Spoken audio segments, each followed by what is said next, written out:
FIFA বিশ্বকাপের ফাইনালে আর্জেন্টিনার বিপক্ষে স্পেনের ঐতিহাসিক জয়ে নিউ জার্সির অ্যাটলান্টিক সিটিতে আনন্দ উল্লাসে মেতে ওঠেন সেখানে বসবাসরত স্প্যানিশ ও বাংলাদেশি সমর্থকরা। ম্যাচ শেষের বাঁশি বাজার সাথে সাথেই পুরো অ্যাটলান্টিক সিটি রূপ নেয় এক উৎসবের নগরীতে। স্পেনের টিকি-টাকা আর আক্রমণাত্মক ফুটবলের জাদুতে মুগ্ধ পুরো বিশ্ব। রেফারির শেষ বাঁশি বাজার পর থেকেই সেই জয়ের আনন্দ ও উন্মাদনা আছড়ে পড়ে নিউ জার্সির আটলান্টিক সিটিতেও। প্রবাসী সমর্থকদের বাঁধ ভাঙা উচ্ছ্বাসে চারপাশ যেন এক টুকরো মাদ্রিদে পরিণত হয়। স্পেন এবার লামিন ইয়ামালের হাতে প্রথমবারের মতো বিশ্বকাপ তুলে দিয়েছে, এজন্য আমি অত্যন্ত আনন্দিত।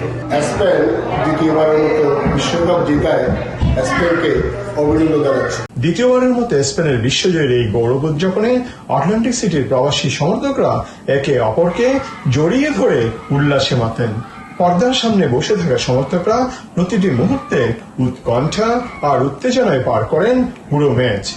So I'm really excited for Spain to play today. I mean, there's great players. There's Raji, Lamine, Oyarzabal. They're all great, and I'm excited to see how they play today. দ্বিতীয়বারের মতো স্পেন চ্যাম্পিয়ন হয়, আমরা খুবই আনন্দিত। স্পেনকে অভিনন্দন। পুরো match জুড়ে স্পেনের খেলোয়াড়দের আত্মবিশ্বাসী ও আক্রমণাত্মক ফুটবল মুগ্ধ করেছে বিশ্বব্যাপী স্পেন সমর্থকদের। বিশেষ করে তরুণ সেনসেশন লামিন ইয়ামাল ছিলেন দুর্দান্ত ছন্দে, যিনি নিজের প্রথম বিশ্বকাপে শিরোপা জয় করেছেন। অনেকেই এই ম্যাচকে ফুটবল ইতিহাসে এক প্রজন্ম থেকে আরেক প্রজন্মের নেতৃত্ব হস্তান্তরের প্রতীক হিসাবেও দেখছেন। সমর্থকরা আশাবাদ ব্যক্ত করে জানান, স্পেনের এই জয়যাত্রা আগামী বছরগুলোতে অব্যাহত থাকবে এবং বিশ্ব ফুটবলে তাদের এই আধিপত্য বজায় থাকবে চিরকাল।